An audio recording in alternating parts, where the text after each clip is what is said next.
7장 협조를 얻는 방법. 당신은 다른 사람이 건네주는 생각을 그대로 받아들이기보다는 스스로 발견한 생각을 더 믿지 않는가? 만일 그렇다면 당신의 의견을 다른 사람에게 강요하는 것은 잘못된 판단이 아닐까? 제안을 하고 다른 사람으로 하여금 철저하게 생각해 보도록 만드는 게 더 현명한 일이 아닐까? 예를 들어보자. 내 강의를 들었던 필라델피아의 아돌프 세츠 씨는 의욕이 없고 기강이 흐트러진 자동차 세일즈맨 집단에 열의를 불어넣을 필요를 느꼈다. 영업회의를 소집하고 셀츠는 부하 직원들에게 자신에게 정확하게 무엇을 기대하는지 말해보라고 했다. 부하 직원들이 말하는 동안 셀츠는 그들의 생각을 하나하나 칠판에 적었다.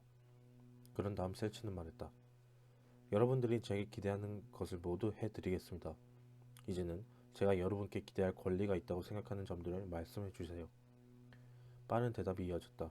회사에 대한 충성심, 정직, 결단력, 낙관주의, 팀워크, 하루 8시간 열심히 일하기 등등이었다. 한 사람은 자원에서 하루 14시간을 일하겠다고 했다. 회의는 용기와 열의로 가득 찬 상태에서 끝났다. 그 결과 엄청난 판매 증가가 있었다고 셀치 씨는 내게 말해주었다. 직원들은 저와 일종의 도덕적인 합의를 했습니다. 셀츠 씨는 말했다. 제가 그들에게 약속한 것들을 이행하는 한 그들도 자신이 했던 약속을 이행하기로 한 거죠. 그들이 바라고 원하는 것들에 대해 같이 의논해주는 일이 그들에게는 정말 필요한 활력소였습니다. 누구도 강제로 물건을 사고 싶어 하지 않고 누구나 명령을 받기 싫어한다. 우리는 스스로 원해 물건을 사고 자신이 바라는 대로 행동하는 편을 훨씬 더 선호한다.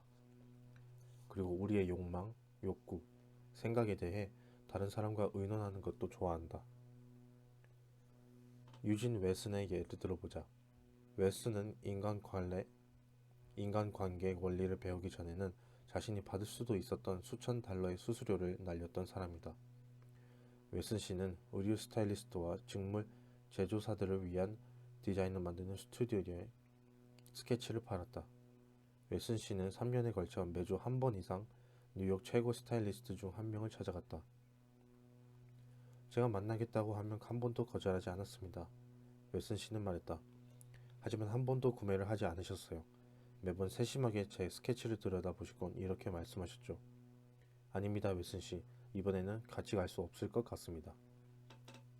150번의 실패가 있는 후 웨슨은 자신이 상투적 방식에 빠져 있다는 것을 깨달았다. 그래서 그는 한 주에 한 번은 인간 행동에 영향을 미치는 방법에 대해 공부하기로 결심했다. 새로운 아이디어를 개발하고 열의를 갖춘 사람으로 다시 태어나기로 했다. 얼마 안 가서 그는 새로운 접근 방식을 시도해보았다. 웨스는 작업하던 대여섯 장의 스케치를 접어들고 스타일리스트의 사무실로 달려갔다. 웨스는 말했다. 가능하시면 제 부탁을 들어주셨으면 합니다.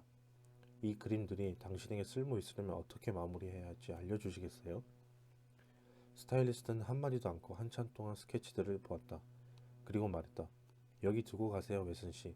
며칠 있다 오셔서 다시 저를 찾으세요. 웨슨은 사흘 후 다시 찾았다. 그리곤 그 사람의 제안을 듣고 자신의 화실로 스케치들을 가지고 가서 스타일리스트의 생각대로 그림을 마감했다. 결과는 어땠을까? 그림을 전부 팔았다. 여기까지가 9달 전에 벌어졌던 일이다. 그 이후 이 스타일리스트는 수십 점의 다른 스케치들을 주문했다. 모두가 스타일리스트의 생각대로 그려진 그림들이었다.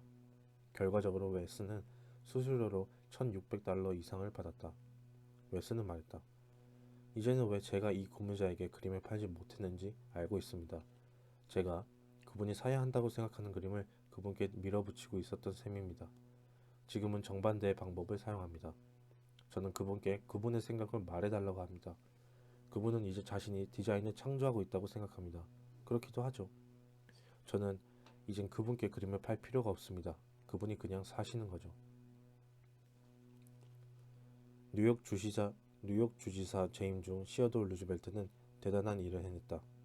그는 공화당의 지도급 정치인들과 좋은 관계를 유지하면서도 이들이 극력 반대하던 개혁을 이루어냈다. 다음은 루즈벨트의 방법이다. 중요한 공직이 빌 때마다 저는 지도급 정치인들에게 추천을 해달라고 했습니다. 처음에는 다를 대로 닮은 정당 정치인을 제시하죠. 그들이 신경 써줘야 할 사람입니다. 저는 그런 사람을 임명하면 대중들이 인정하지 않을 테니 정치 상황에 좋지 않은 영향이 미칠 것이라고 말합니다. 그러면 지도급 정치인들은 다른 정당인의 이름을 댑니다. 계속 공직을 맡아오던 사람이죠. 별로 반대할 것도 없지만 특별히 마음에 드는 구석도 없습니다. 그러면 저는 그들에게 이 사람은 대중의 눈높이에 미치지 못한다고 합니다. 그런 다음 그 자리에 좀 더 적합한 사람을 찾아달라고 합니다. 세 번째가 되면 그들은 제법 괜찮은 사람을 추천합니다. 하지만 아주 괜찮은 사람은 아니죠. 그러면 저는 일단 지도급 정치인들에게 감사 인사를 합니다. 그리고는 한 번 더 추천을 해달라고 하죠. 지도급 정치인들이 하는 네 번째 추천은 받아들일 만합니다. 그때가 되면 지도급 정치인들은 아마 저라도 선택했을 사람의 이름을 대기 마련입니다. 도와줘서 감사하다는 인사를 하고 저는 그 사람을 임명합니다. 그 임명에 대해 받는 모든 찬사는 그 지도급 정치인들에게 돌립니다. 그리고 말하는 거죠. 당신들을 기쁘게 하기 위해 이런 일들을 했다. 그러니 이제는 당신들이 나를 기쁘게 해줄 차례다. 지도급 정치인들은 루즈벨트를 기쁘게 해주었다. 그들은 공무원법이나 법인 세법과 같은 전면적인 개혁을 저지해 주었다. 기억하라. 루즈벨트는 다른 사람들과 의논하는 데 많은 노력을 쏟았으며 그들의 충고를 존중해 주었다. 루즈벨트가 주요 공직에 사람을 임명해야 할 때 지도급 정치인들로 하여금 자신들이 그 사람을 뽑았다는 느낌을 갖도록 했다. 임명할 사람을 생각한 건 바로 자신들이라는 느낌을 갖도록 했다.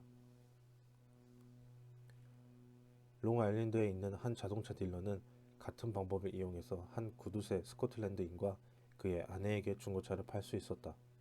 이 딜러는 스코틀랜드인에게 여러 대의 차를 보여주었지만 항상 무언가 마음에 안 드는 구석이 있었다. 이 차는 그에게 어울리지 않고 저 차는 상태가 좋지 않고 가격은 늘 너무 비쌌다. 언제나 너무 비쌌다. 이 시점에서 마침 내 강의를 듣고 있던 딜러는 수업을 듣는 모두에게 도움을 요청해 왔다. 우리는 그에게 그 스코틀랜드 사람에게 물건을 팔려고 애쓰지 말라고 충고했다. 그 대신 그 사람으로 하여금 스스로 물건을 사도록 만들라고 했다. 스코틀랜드 사람에게 무엇을 하라고 지시하지 말고 그 사람에게 자신이 하고 싶은 것을 하도록 내버려 두는 것이 어떠냐고 말했다. 자신이 생각해서 결정한 일이라고 느끼도록 만들어야 한다고 했다. 괜찮은 소리처럼 들렸던 모양이다. 그래서 딜러는 이 방법을 시도해 보기로 했다. 며칠 후 한 고객이 중고차를 팔고 그 가격을 포함해 새 차를 사겠다고 왔다. 이 중고차가 스코틀랜드 사람 마음에 들 것 같다는 생각이 들었다. 그래서 딜러는 전화를 걸어 스코틀랜드인에게 말했다. 부탁하건대 와서 조언을 해달라는 내용이었다. 스코틀랜드 사람이 도착하자 딜러는 말했다. 고객님은 물건을 잘 알아보시잖아요. 차의 가치를 잘 알고 계시죠. 이 차를 한번 보시고 운전해 보시고 제가 이 차에 얼마나 보상해줘야 하는지 말씀해 주시겠어요? 스코틀랜드인은 만면에 커다란 미소를 지었다. 드디어 딜러가 그의 조언을 구했다. 그의 능력이 인정받은 것이다. 그는 자메이카에서 퀸즈까지 갔다가 포레스트 힐스까지 차를 몬 다음 다시 원래의 자리로 돌아왔다. 그는 충고했다. $300를 주고 차를 사신다면 잘 사는 겁니다. 제가 그 가격으로 물건을 산다면 고객님이 그 가격에 다시 구매하시는 건 어떠실까요? 딜러는 물었다. $300라고? 물론이다. 그의 생각이고 그의 평가였다. 거래는 즉각 이루어졌다. 한 엑스레이 제조업체는 같은 심리를 이용하여 브루클린의 가장 커다란 병원 중 하나의 장비를 팔았다. 이 병원은 건물 하나를 증축하고 있었는데 거기에 미국에서 가장 훌륭한 방사선과를 설치하려 계획하고 있었다. 방사선과를 책임지고 있던 엘 박사는 세일즈맨들에게 치여 일을 하지 못할 정도였다. 모든 세일즈맨마다 자기네 장비가 최고라고 떠들어대고 있었다. 하지만 한 제조사는 좀 더 세련된 방법을 이용했다. 제조사 사장은 인간 본성을 다루는 방법을 잘 알고 있던 사람이었다. 그는 다음과 같은 편지를 썼다.